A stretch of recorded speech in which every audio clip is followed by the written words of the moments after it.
Tuloy pa rin daw ang commitment ng Amerika sa Pilipinas sa ilalim ng Mutual Defense Treaty ayon sa bagong U.S. Secretary of State.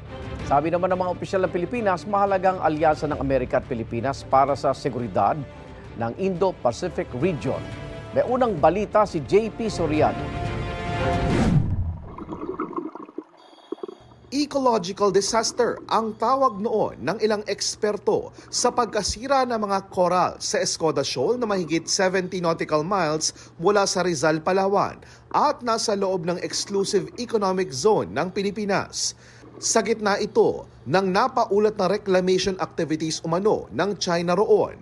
Dati nang sinabi ng DOJ, maghahain ang gobyerno ng Pilipinas ng environmental case dahil sa pagkasira ng yamang dagat sa West Philippine Sea.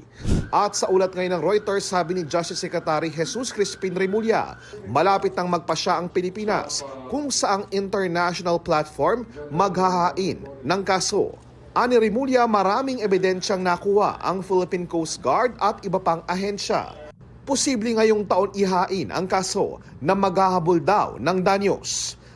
Nagkausap naman sa telepono sina Foreign Affairs Secretary Enrique Manalo at bagong U.S. Secretary of State Marco Rubio. Ayon sa U.S. State Department, pinag-usapan ng anilay delikadong mga ginagawa ng China sa West Philippine Sea na nakakaapekto sa stability sa rehiyon at taliwas sa international law.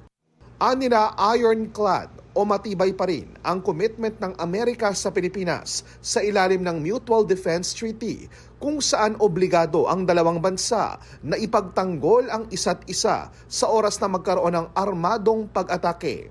Sabi naman ni Manalo na pag-usapan nila ni Rubio ang kahalagahan ng alyansa ng Amerika at Pilipinas para sa seguridad at ikauunlad ng Indo-Pacific region. Umaasa raw si Manalo na mapanatili ang matibay na relasyon ng Amerika at Pilipinas. Sa ngayon, binabantayan pa rin ang mga Chinese ship na nasa loob ng EEZ ng Pilipinas. You do not possess any legal authority to patrol inside the Philippine Exclusive Economic Zone. Noong Martes, ang BRP Suluan ng PCG ang nag-radio challenge sa mga barko ng China na nasa 60 to 70 nautical miles mula sa Zambales. Pinalitan na ito ng BRP Cabra na itinuloy rin ang pang-radio challenge sa mga barko ng China Coast Guard. Nakipagpulong na rin si Defense Secretary Gilberto Teodoro kay U.S. National Security Advisor Mark Waltz. Ayon sa Defense Department, umaasa ang team ni Waltz na dadami pa ang mga aktibidad para sa mutual security bilang suporta sa malayang Indo-Pacific region. Batay sa ulat ng Reuters, nasa Pilipinas pa rin ang Typhoon missile system ng Amerika. Inilipat daw ito mula sa Lawag, Ilocos Norte patungo sa ibang lokasyon sa Luzon. Idineploy ito noon sa Pilipinas para sa military exercise noong 2024 at kayang magpalipad ng missile patungong China at Russia mula sa Pilipinas. Giit ng China, delikado, irresponsable at nanguudyok lang ng arms race ang pananatili ng typhoon system sa bansa.